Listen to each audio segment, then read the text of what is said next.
Good morning and welcome, Patriot Radio News Hour. I'm Joe Jaquin, CEO of the Patriot Trading Group. Happy Friday. Man, what a day. It's Memorial Weekend. Everybody's getting ready to head out of town. And this year, you don't even need to head out of town. Normally in Arizona, it's probably, 95, 100, 105. It's like in the 80s, right? You don't even need to head up. I guess Flagstaff had snow. I know Colorado was blanketed. Just a quick reminder, Monday. And this will be the Patriot Radio News Hour. This will be a repeat. I'm going to speak for Eric. That show will be a repeat. 1360 KHNC. I think the Crazy Pharmacist may come in. All the other shows there will be a repeat on for the Memorial Day holiday. Enjoy yourself. Right? Enjoy yourself. Spend time with family, right? To make sure you're spending time with the wife and the kids and all that stuff. Have a great time. Not too much fun, but enough. We're all working hard and go out there, relax. Before you do, call 800-951-0592 and place your orders before you head out on the highway over the weekend. Gas prices will go down after. Right? Gas prices will go down after the holiday. But anyway, happy Memorial Day to everybody. And if you know all the service members that have protect and serve, thank you so much, past, present, all of those. I don't know if you saw the Cubs game. John Cusack, the actor, who, let me tell you, I love that guy. Say Anything was one of the movies that I loved it when I was growing up. And they were doing a tribute to the troops. And it was like in the third or the fourth inning, something like that. And everybody stood up. Everybody stood up. And there he is, sitting in his seat. And someone took a picture of it and started ripping him on Twitter. And I guess he eventually got around to standing up. And I was just so upset about the disrespect because, of course, it was Trump's fault that he didn't stand up. Yeah, all the MAGA people, it's your fault. I didn't stand up fast enough. It'd be one thing if, because that could happen. But you saw in the picture, this is a Cubs game. So the picture encompassed 500 or 600 people, because you could see that everybody was standing. And it wasn't like he was even in the motion of standing. He was just, he wanted to make his statement. And I'm just sick of it already. It's disgusting.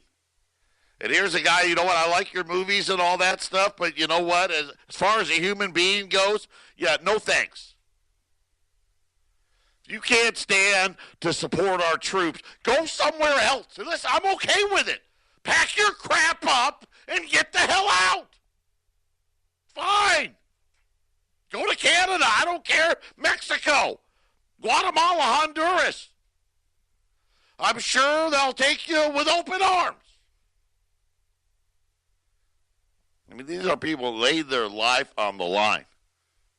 So we could have some semblance of a country, and you can't get off your ass to show respect.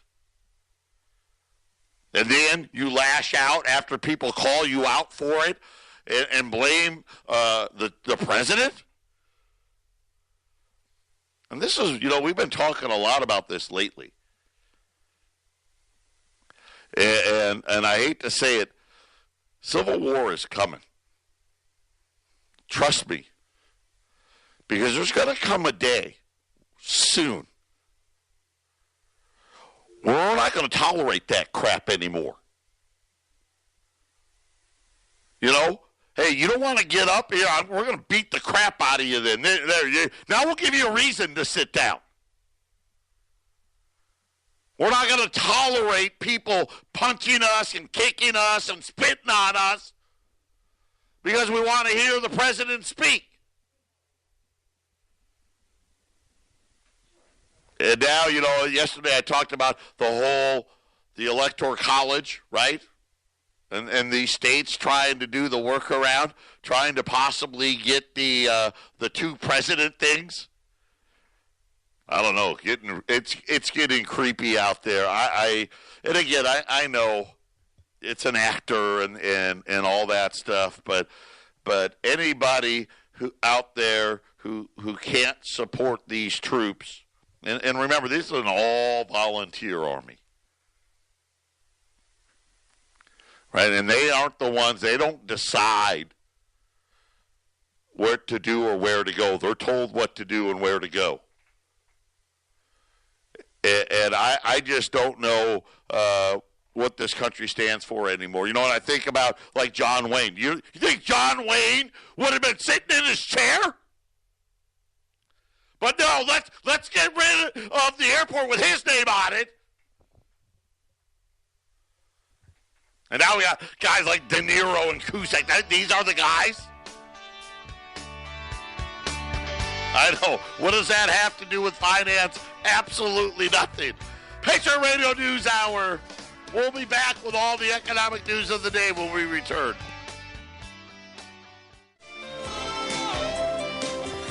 (800-951-0592) in honor of our troops over the Memorial holiday, I'll have several specials up on the website at allamericangold.com. We used to, when I first started with Eric, he used to do the mail the check special.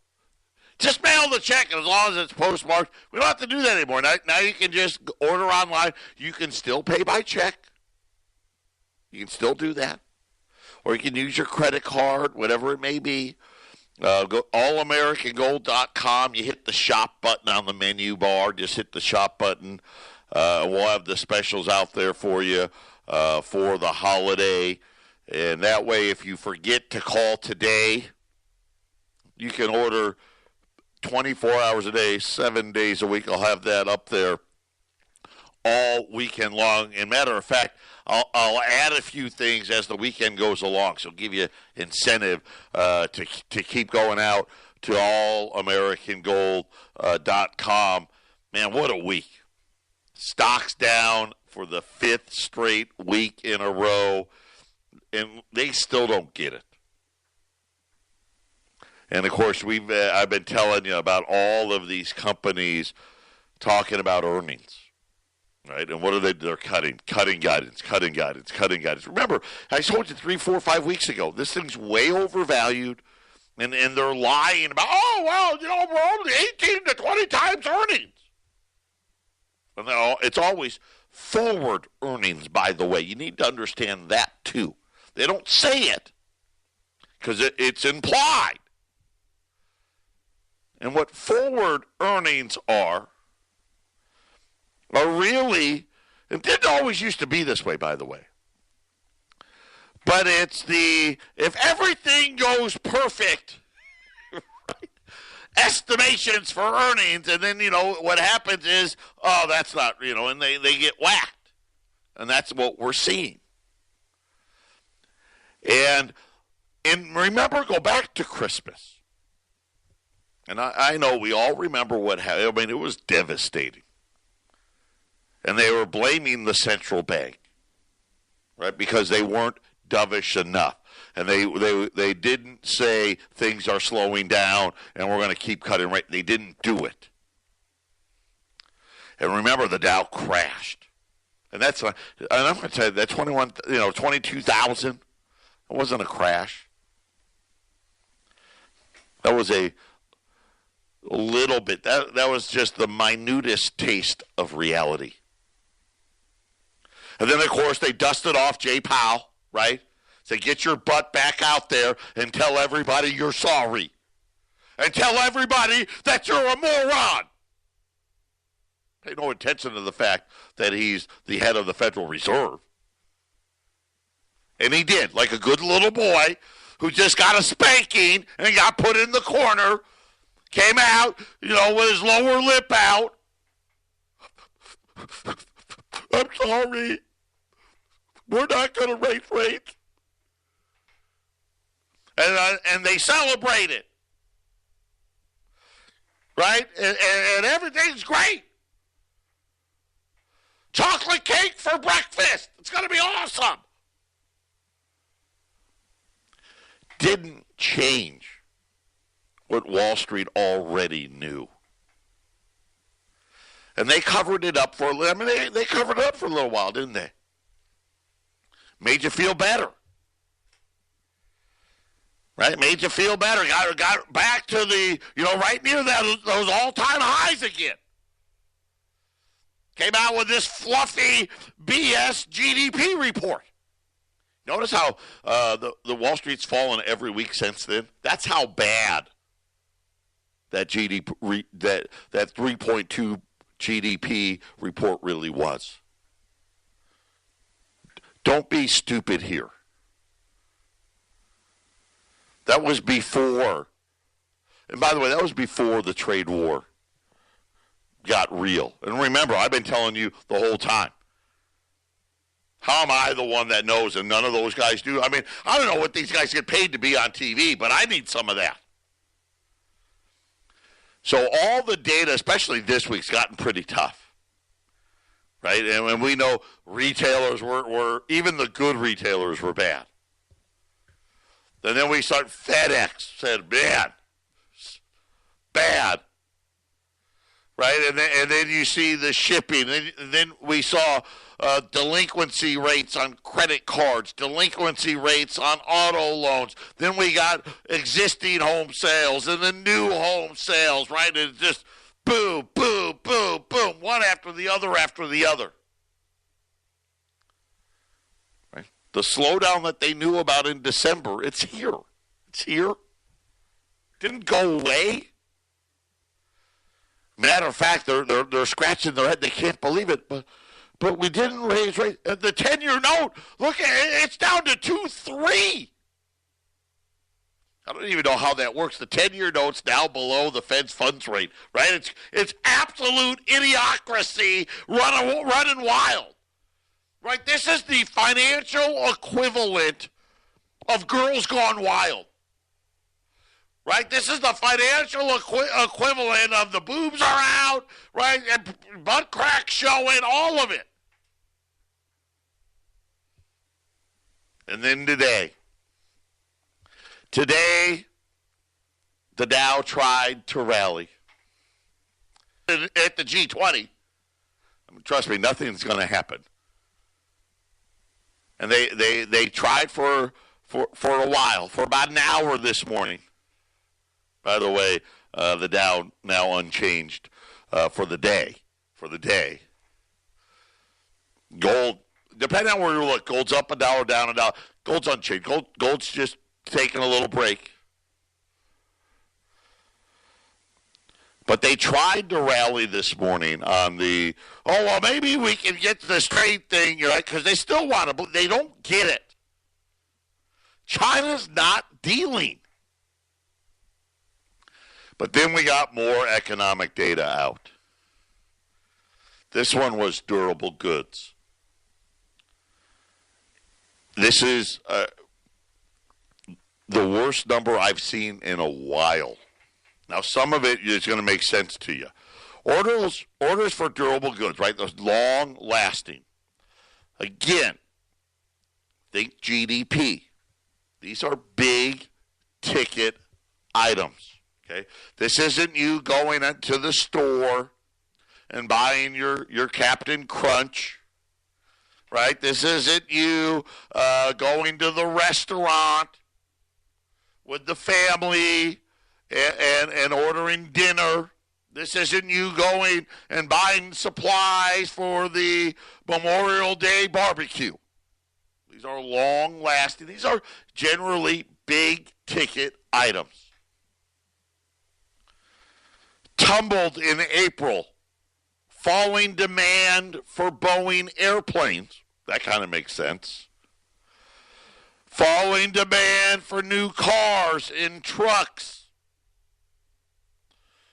Again, told you. Even more worrisome. Falling demand for business investment. Orders for durable goods dropped 2.1% in April. By the way, the bad part about that, not that it was down, and obviously not that it was down more than they thought it was going to be. They went back to the April number and said, April it was supposed to be up 1%. They essentially said that was a lie. And it was only up 0.3%. So not only was April bad, they went back, and the March numbers nowhere close to good. But inside of that, now durable goods, the Fed doesn't even care about. That headline number I just told you about, nobody cares. I shouldn't say nobody, I care. But they don't. And they always say, well, if you strip out transportation, right, you strip out Boeing, and you strip out defense, and you do this, and you do that, right? You hop on one leg, and you hold your arm up and twirl around. What they care about is what they call core capital goods. Okay? So this is, again, a number that is usually better than a more positive reflection, usually. And that, of course, just like, why do they, they have 6 different unemployment rates. Why do they use the one they use? Well, it just happens to be the lowest, makes them look the best. So this number usually makes it look the best. New orders for U.S.-made capital goods fell way more than expected in April. Further evidence that the manufacturing and the broader economy are slowing. The Commerce Department on Friday, orders for non-defense, there you go, non-defense capital goods, excluding aircraft. A closely watched proxy for business spending, down 0.9%. That's big. And I know you're like, oh, it's only 0.9%. That's a big number. Demand was weak across the board, right? So they didn't have it out there. Well, retail was bad, right? Oh, well, that makes sense. Look at the numbers. That wasn't the case. It was bad across the board. I mean, every segment.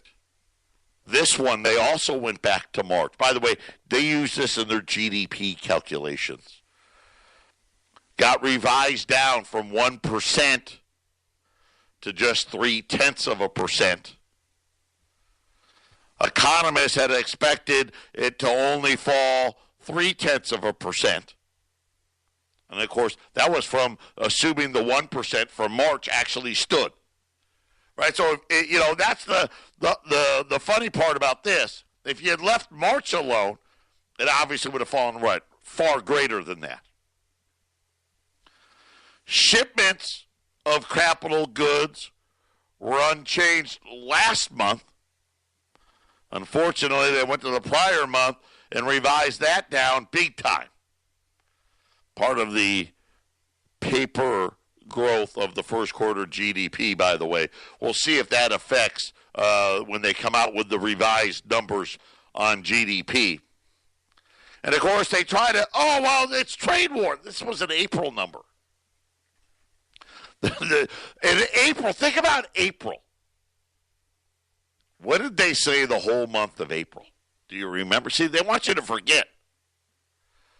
We are going to sign a trade agreement any day. Trade deal beginning of April, weeks away. By the end of April, we could be signing a trade deal as early as next week. Remember, we flew over there. And Mnuchin was like, oh, my, they were so constructive. It was great. What was business doing here? Were they spending? No. Matter of fact, things were getting a lot worse and a lot faster than a lot of people expected. And now, I guess, the Boeing issue will be interesting. We'll see how much longer that has. But, again, I'm looking at this. Think about all the big-ticket items. Houses, autos, airplanes, U.S. core capital goods. They're all going the same way. 800-951-0592. Halftime on a Friday. We'll be back after the break. This is the Phyllis Schlafly Report, presenting a daily conservative pro-family perspective since 1983 and continuing the legacy of Phyllis Schlafly. Now, here's the president of Phyllis Schlafly Eagles, Ed Martin. The principle behind President Trump's America First policies does not stop at our borders. The world is a better place for everyone when nations govern in the interests of their own people. The people of Europe have had an awakening to the noble principles of nationalism in the last few years since Trump was elected. And you can bet that we will see that turn to nationalism in the results of the European Union elections, which are being conducted in nations all over that continent through this Sunday. Nationalist candidates in places like France, Poland, Hungary, and others are experiencing exceptional popularity that could lead to a massive power shift in favor of nationalist policies. This power shift is no accident. The people of European nations are not just following President Trump for his endearing personality and good looks. No, they're following him because nationalism works. President Macron of France said, "Nationalism offers nothing. It's a project of rejection." He instead called for the different nations of Europe to come together for what he called a European Renaissance. However, Macron clearly has no idea what he's talking about. First of all, nationalism is not a project of rejection. The very definition of nationalism is to embrace the things that make an individual nation distinct and special. The globalist propaganda Macron rattles off is the real project of rejection.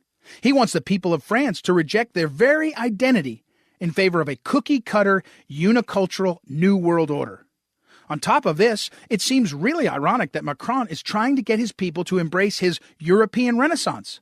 The real Renaissance was great because of the different nations contributing great works of art, music, and literature with characteristics distinct to their own peoples.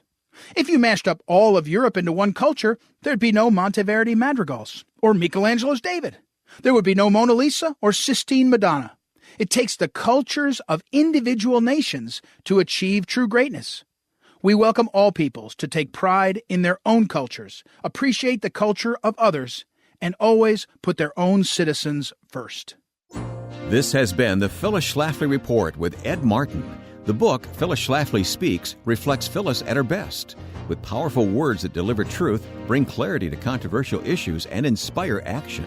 For your free copy of Phyllis Schlafly Speaks for radio listeners only, look for the link at phyllisschlafly.com or call 314-721-1213. Thanks for listening, and join us again for the Phyllis Schlafly Report.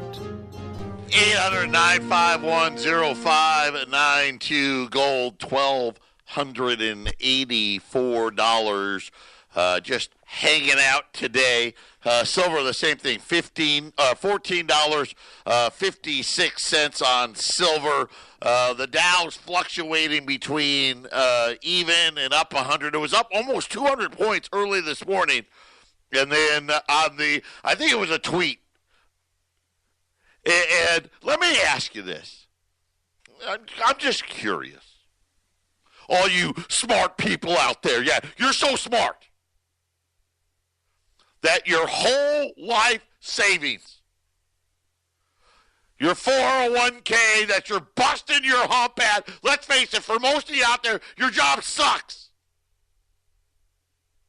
But you got to put food on the table. You got to put a roof over your head. How do you feel about it's all based on a tweet?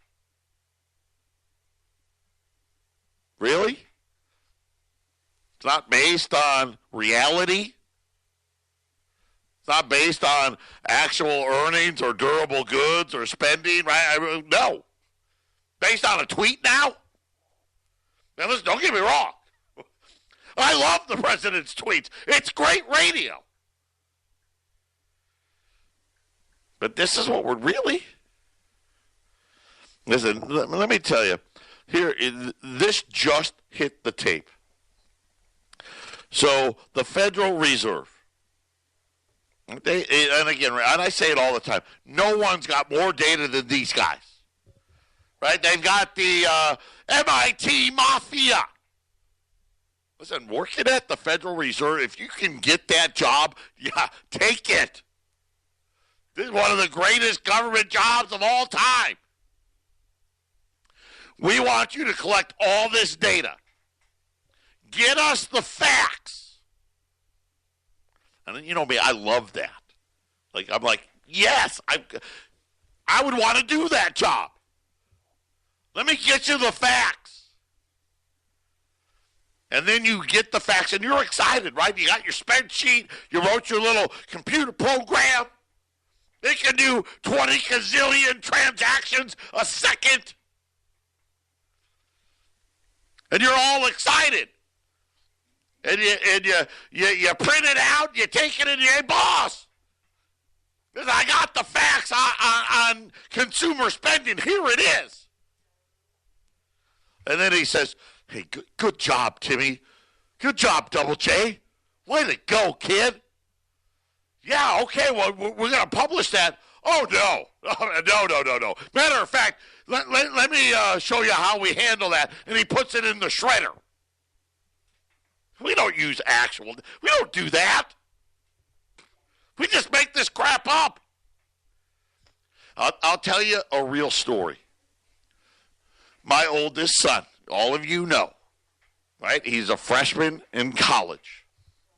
Plays football for Lake Forest, which is a Division III just north of Chicago. The football, you know how he sold us? He said Lake Forest is the Scottsdale of Chicago.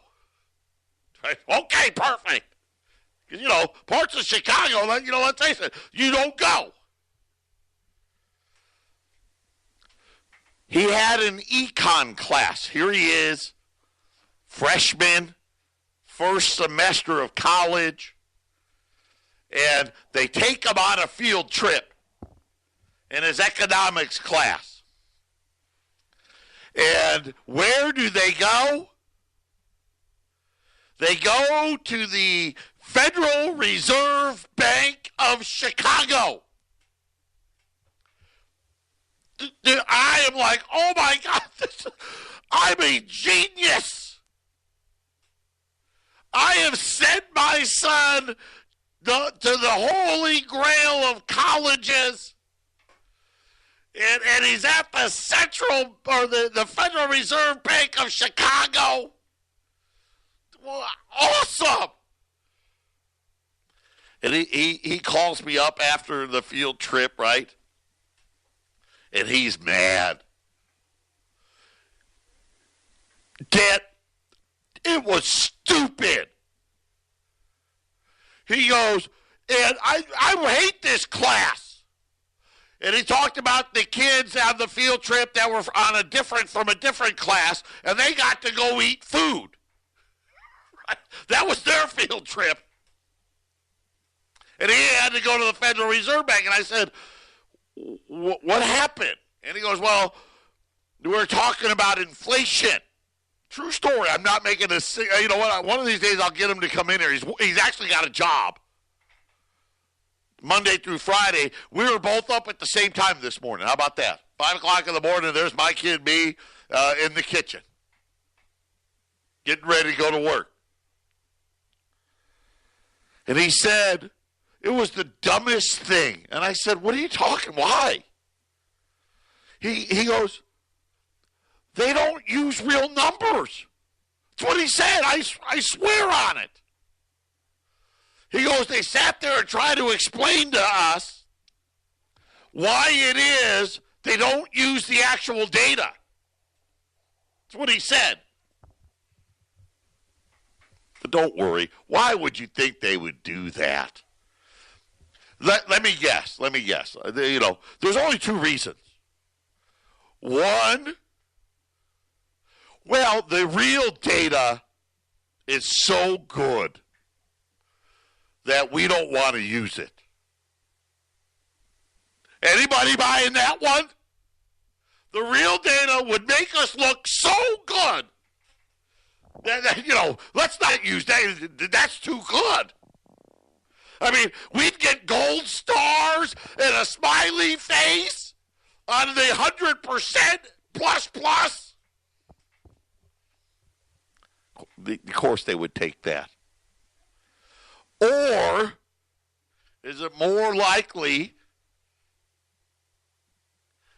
that the real numbers suck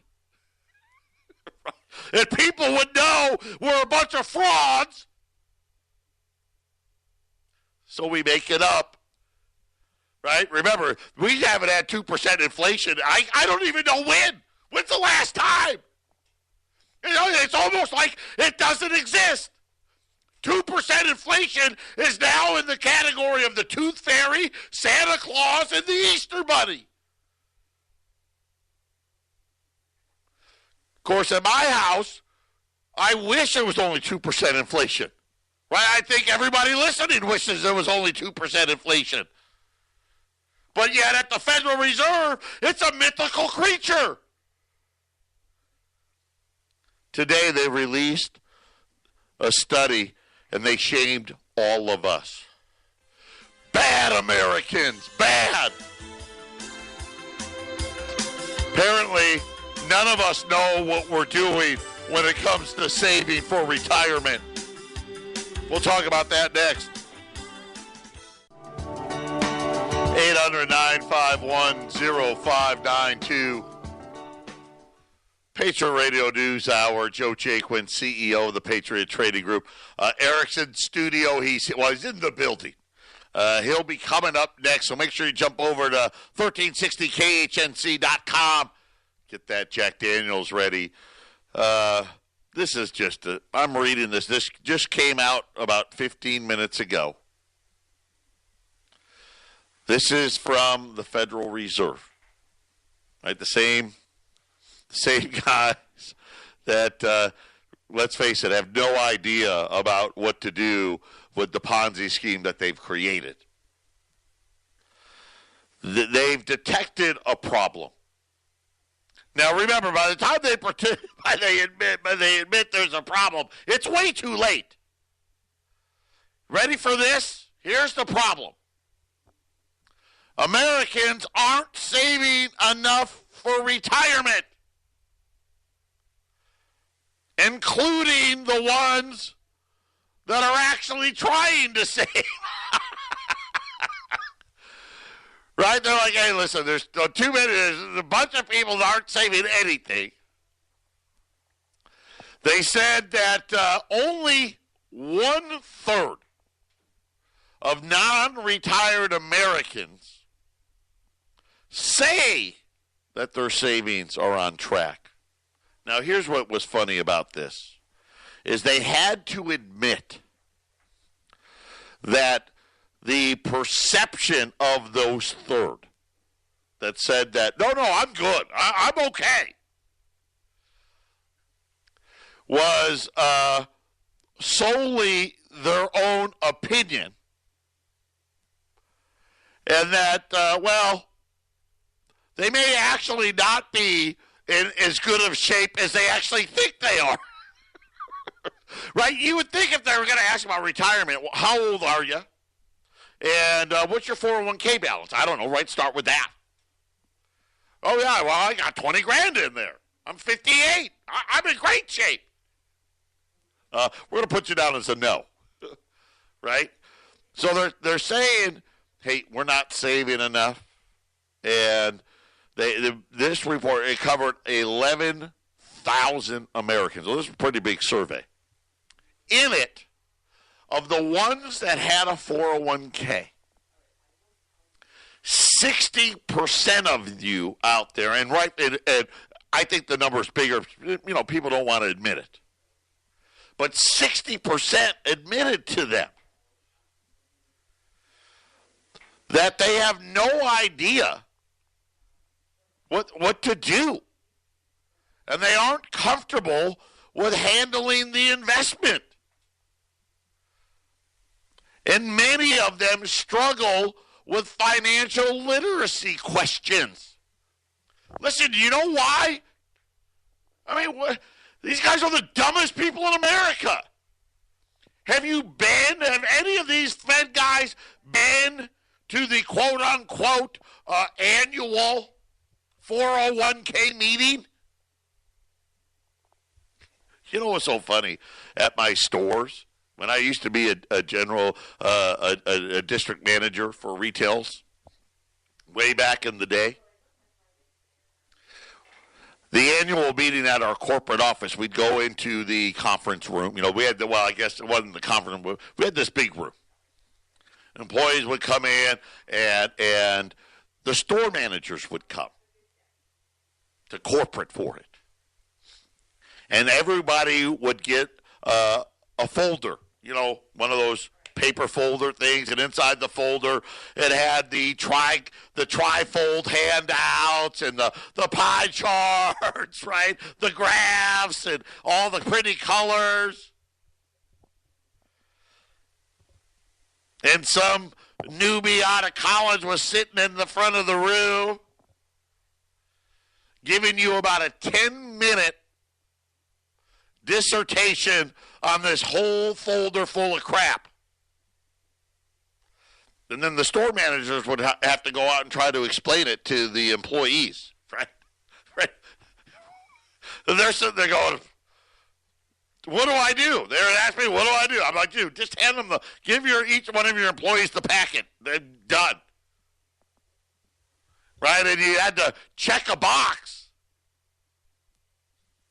They don't want us to know. Right? They don't want us to know because, let's face it, if we actually knew, we'd be mad. Dude, you're ripping me off. But, yeah, that actually just came out. The Federal Reserve shaming the Americans for not saving. And I think about, we're not saving enough. You had interest rates at 0 for 10 years, you jackasses.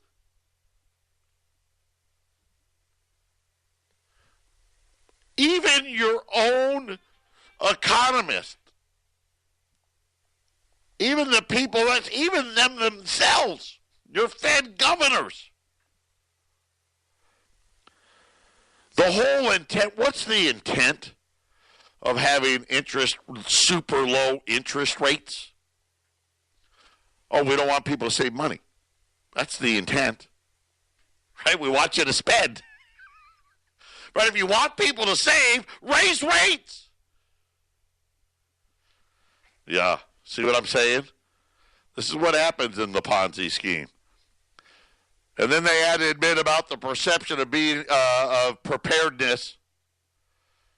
And they said a lot of people in the survey, even if they had little or no assets, were overly optimistic about retirement. 17% of Americans 45 to 59 with no retirement savings, and yet 42% of them said they were on track for retirement.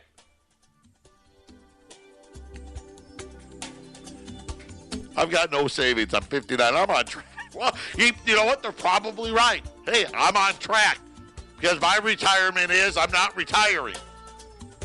Patriot Radio News Hour, final segment coming up.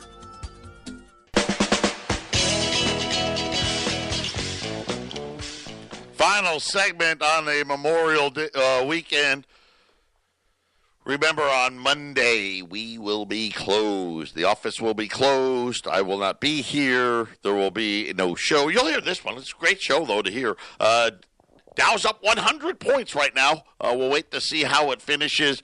Gold's unchanged, $1,284. Silver's off about 2 cents right now, $14.56. Yesterday, we ran those $20 gold pieces at $13.50. I'm going to have those on sale online all weekend. Plus, I'm going to add things as we go. So make sure you check in all weekend long online. You can shop there 24/7. If you want to get it done before you head out of town, 800-951-0592 is the toll-free number. I wasn't even going to run them again because it's too good of a deal. And really, because I was kind of, it's annoying when you run something that's, you're stealing it at $13.50. That's how I feel about it. But you know what? After the John Cusack thing, all of you know, my older brother's a colonel. My older brother was in Gulf War I. My older brother was out of the military when 9/11 happened. In 2003, they called him back and said, you got 2 weeks to report. We need you. He made lieutenant colonel while he was in Afghanistan. By the way, the scariest year of his life, training Afghan police. And that piece of crap can't stand up. It's enough to make me sick. 800-951-0592 for my brother. I'm going to have great specials all weekend long. And make sure the veterans out there, if you know any, thank them. Let them know. Let them know we're behind them. Let them know you're not going to sit on your backside when people are out there recognizing what they've done for this country. And again, I don't even know what this country is anymore. I'm looking at what China's doing with the trade war, right? Telling all their employees, you better not show up here with any American crap. That's what I would wish was going on here. Eric's just walked in the building, back from vacation. How are you, brother? You think Mexico celebrates Memorial Day? You think they'll all be out there? They'll be drinking Bud Light. Yeah. Crazy, isn't it? Unbelievable. Yeah, well, the paradigm of what is left of the United States of America is truly a melting pot. So they say, though, that more people are going to, they say it every year, though, are going to be traveling this year in celebration of... Well, it's easy to say because we still barely, well, now with the invasion of the illegals, there are more people here. You wondered where all the people that are coming from Mexico are landing?